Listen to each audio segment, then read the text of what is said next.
Саламатсызбы? Өзүңүз жөнүндө кичине айтып тааныштырып кетсеңиз. Саламатсыздарбы? Менин аты жөнүм Келсинбеков Кадыр Келсинбекович. 1990 жылы Жалал Абад областына караштуу Аксай районунун Жаңжол айылында төрөлгөм. Күрөш менен биз жаш кезден бери эле кызыгып калдык. Жаш кезибизде ушул кыргыз күрөш тойлордо болчу. Ар бир той өткөн сайын кыргыз күрөшү болуп, кыргыз күрөшүнө күрөшүп жүрүп, анан кийин ушул алыш күрөшүн тандап, алыш күрөшү менен машыгып, күрөшүп калдык. Алыш күрөшү менен күрөшкөнүңүзгө канча жыл болду? Алыш менен күрөшкөнүмө 2014 жылдан баштап. 2014 жылы биринчи жолу чемпионат Кыргызстан болгон. Ошол убактан ушул убакка чейин жылына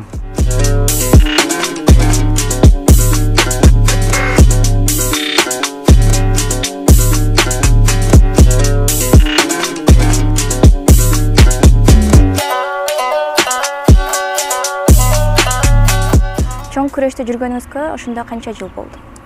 Чоң күрөштө жүргөнүмө 17 жыл болуп калды. Биринчи эң маанилүү жеңишиңиз жөнүндө айтып бериңизчи. Биринчи жеңишим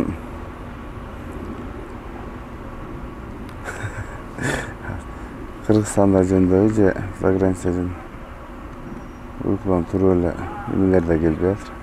Биринчи маанилүү жеңишиңиз тууралуу. Эң биринчи чоң жеңишиңиз.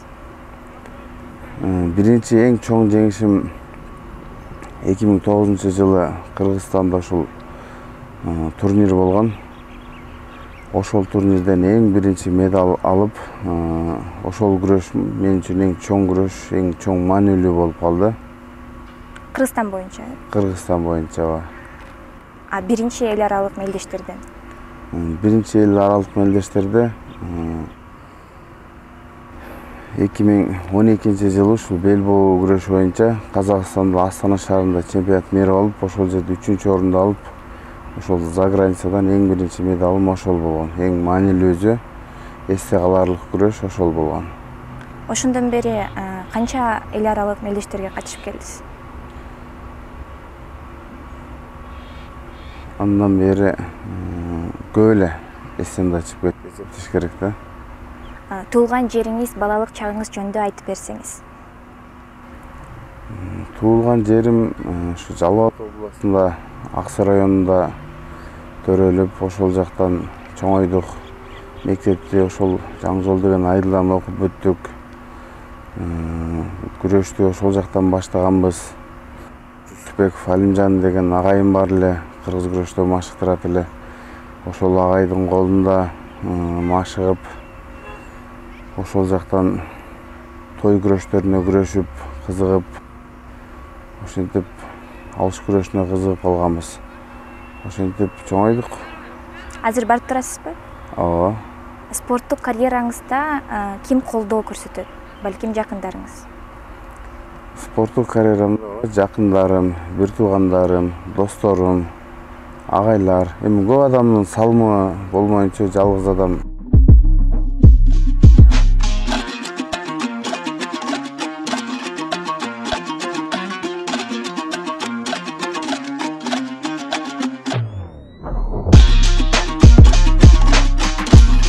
Чемпиондун кадимки күнү кантип өтөт? Режимиңиз жөнүндө айтып бериңизчи. Режим боюнча азыр күзүндө алыш күрөш боюнча чемпионат мээри болот. Ошого биз дайындыктарды көрүп атабыз. Азыр күндө эртең менен кизин адаттагыдай ушу Спартак стадионуна келип чуркап атабыз. Бир жумада 5 жолу. Тренировкабыз тыгыздыкка байланыштуу черезден кылып атабыз. Ар суббота күнү кечкисин тоого чыгып, тоодо чуркап атабыз. Режимдер ушул камыр тамактардан болушунча диета кармаганга аракет кылып, 2-3 ай убакыт калып туруп, ошого чейин ушул машыгууларды улантып атабыз. Жакында мелдештер пландабы? Ооба. Октябрь же ноябрь айларында чемпионат мээри болот Түркия мамлекетинде. Ошого даярдыктарды көрүп атабыз.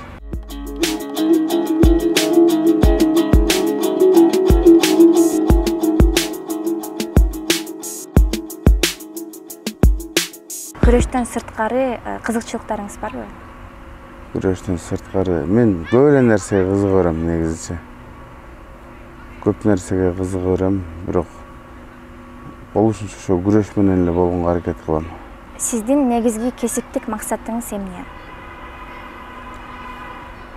Кесиптик максатым ушул өзүм 20 жылга жакын күрөшүп жүрдүм. Эми мындан арагына жакшы машыктыруучу болуп, алыш күрөшүнө, кыргыз күрөшүнө, өзү келип аткан балдарга салым кошуп, ошол балдарга чемпион болушуна себепчи болуп, жакшы ушул машыктыруучу болсом деген кесибим ушул. Ошол чемпион болгондон кийин бул кийинки жеңиштерге багыт береби же? Албетте багыт берет. Чемпион болгондон кийинки чемпионатка чейин мындайча айтканда духуң өзөт, дагы да болсо кызыккан, кызыгууң дагы күчөйт, ишеним пайда болот. Кийинкиге чейин дагы талыкпай эмгектенесиң, дагы чемпион болом деп уже көзүң жетип калат да бир чемпион болгондон кийин. Ошентип дагы машыгууң күчөп, ишенимдүүлүгүң күчөп, жакшы аракет кылып, баарынан азыр. Утулуп калган учурларыңыз болду беле? Албетте утулуп калган учурларым да болгон. Утулуп калган учурда мен жыгылганды көтөрө билем. Утулуп калганда эч кандай деле мындай немеге деле алдырбайм. Жаш өспүрүм чемпион болом деген спортсмендерге акыл насаатыңызды айтып койсоңуз. Жаш чемпион болом деген жаш өспүрүмдөргө ар дайым эмгек эле кылыш керек, талыкпай эмгектениш керек, токтоол мүнөз болуш керек. Ушул көп эмгектенип, агайлары менен кеңешип, ар дайым ушу жакшы машыгып эле, жакшы характерде жүрсө эле, албетте ийгиликке жетишет.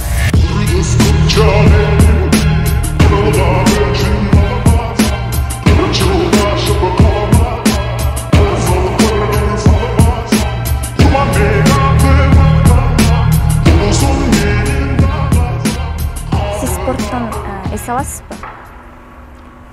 Спорттон негизи мен спорттон чарчабайм делем. Наоборот, ушул спорттон эс алам. Спорттон ден соолугумду чыңдайм, спорттон эс алам. Ушул тоого чуркап келгенде ушундай рахат алам. Тоодо таза абада чуркап, наоборот чарчабайсың, ал жактан кайра эс алып келесиң. Сиз балдарыңызды спортко жакын кылдырасызбы? Өзүм балдарымы? Ооба.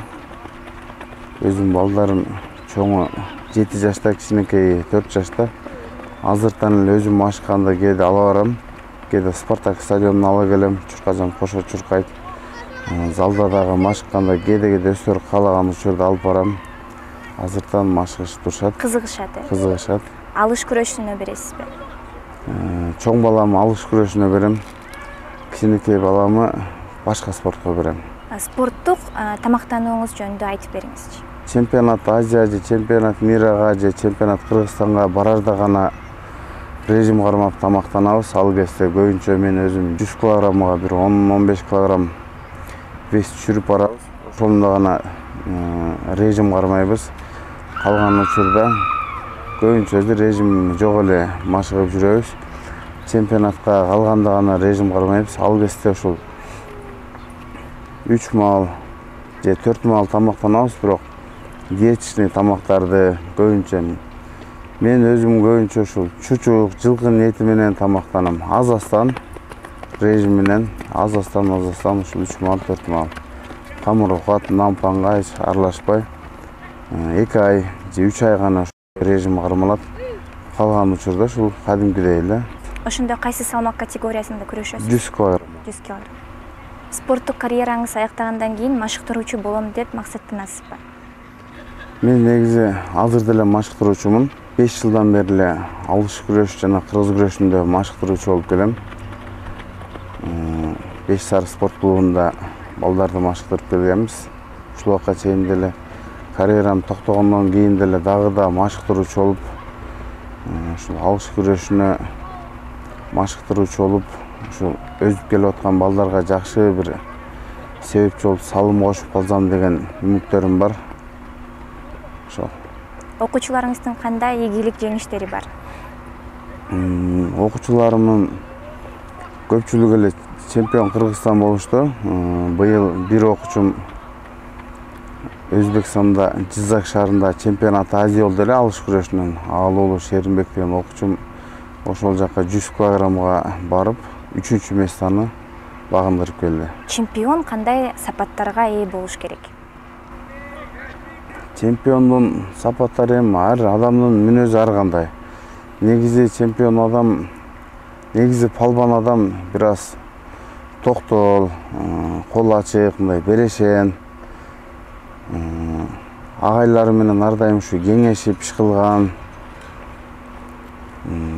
режимди жакшы кармаган.